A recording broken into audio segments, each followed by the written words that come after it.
Okay, here we are at part 3 of the build. My angle, let me adjust that. So when we left off last time, I was gluing that on and waiting for this piece to dry. And rather than bore you with soldering the wires, which I covered in part 1, I took the motor wires and soldered them to the 3 wires. There's 3 motor wires. To the 3 wires to the ESC, which is electronic speed control. And put some heat shrink tubing on them. And as I kind of covered in the first one, just so I'd have continuity, since I was working on this design for 3 different levels. You know, there was the first short videos and the second short video, then this version. Coming out of the ESC, there was a center one. All the wires are blue. I decided I'd take that center one and solder it to the center wire that comes out of the motor, which is yellow in most cases, and then heat shrink that. And then there's a black wire coming out of the motor, and I put some black tape around one of the blue legs so I could remember which one got this running in the correct direction, and that means the remaining red wire went to the other blue wire. Now, when we talked about the batteries, if you'll remember right, I talked about that in step 1, and these are lithium-ion batteries. They're 3.7 volts, rechargeable, of course. And these are the 14500.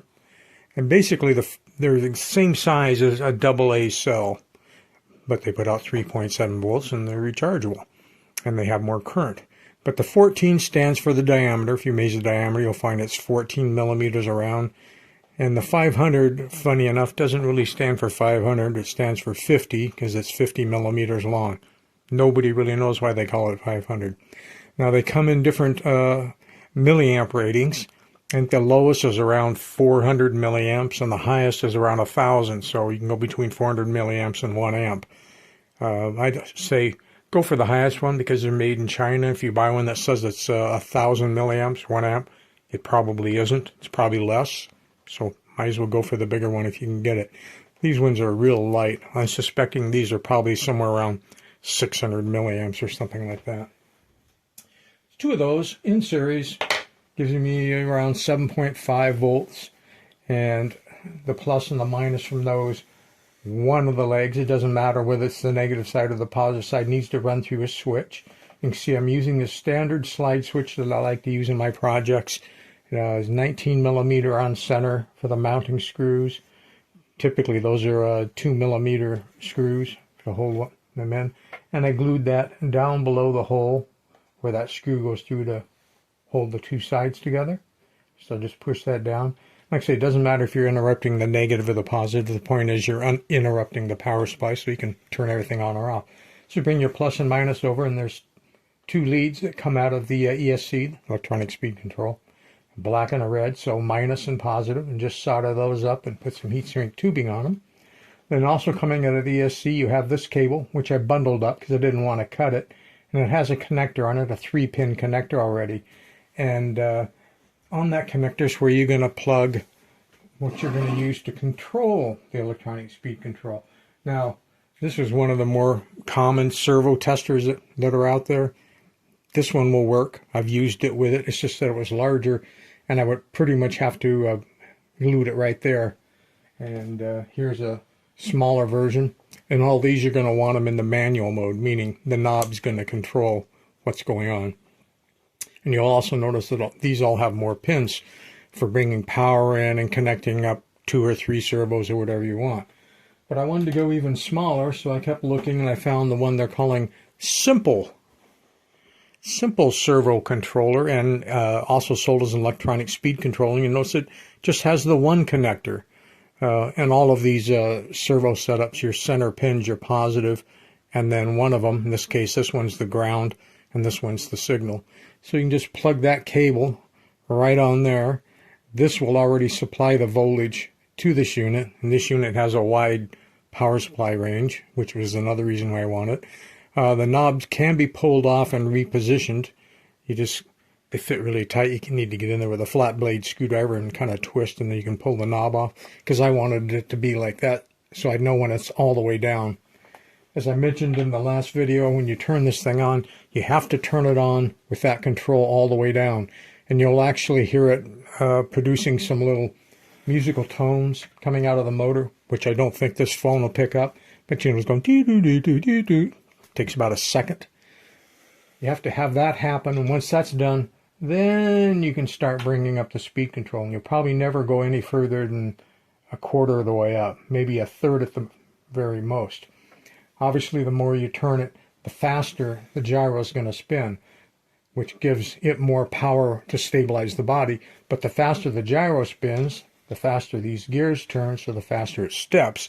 And the faster it steps means the less time that any given foot is on the ground, so there'll be little teeny steps, because it doesn't give the body enough time to rotate between steps. So really quick steps, walking mostly straight forward. The slower you can run it, the more fun it is, because then you get really erratic walking. If this foot is down for a long period of time, this thing might just sit there and spin all the way around on that foot. So you can get some really nice random things. Then when this comes down, same thing can happen that way. Of course, if it isn't turning fast enough at all, it isn't going to work, because the gyro won't be able to hold the body upright when the other foot is up in the air. Okay, so we talked about the batteries, talked about the switch, talked about the wiring. There is a body file, and the head is separate, and it's split. So the head is glued on now, obviously. So the head would print, well, it's actually made of 3 parts, because this red part prints as one piece, and then the left and right sides of the head, you know, print on the bed like that and like that. And I believe you have to use support infill on that. And the body, when the head's not on there, prints like this. It doesn't require any supports, and designed everything about it so that your printer can just print the whole body up without any supports. Now these blaster arm pieces, you can see a little seam here. They're made in 2 pieces to print flat. You don't have to use any supports on those, but there is a left and a right. And they just glue up on the inside if you want them.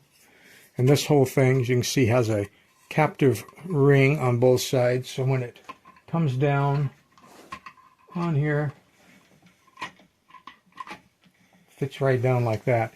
And of course, if you know everything works and you're happy with it, you would just glue it down. But maybe glue it down sparingly, maybe just out on these outer tips.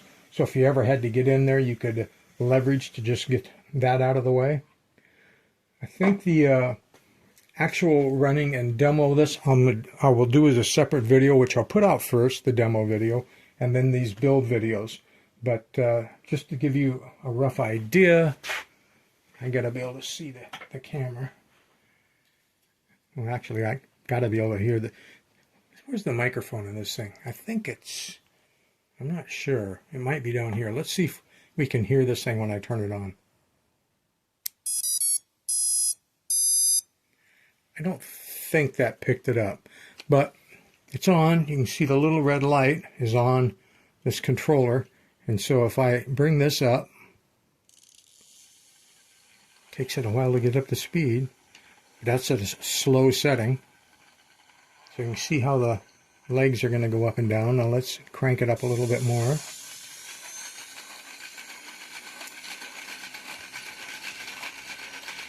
And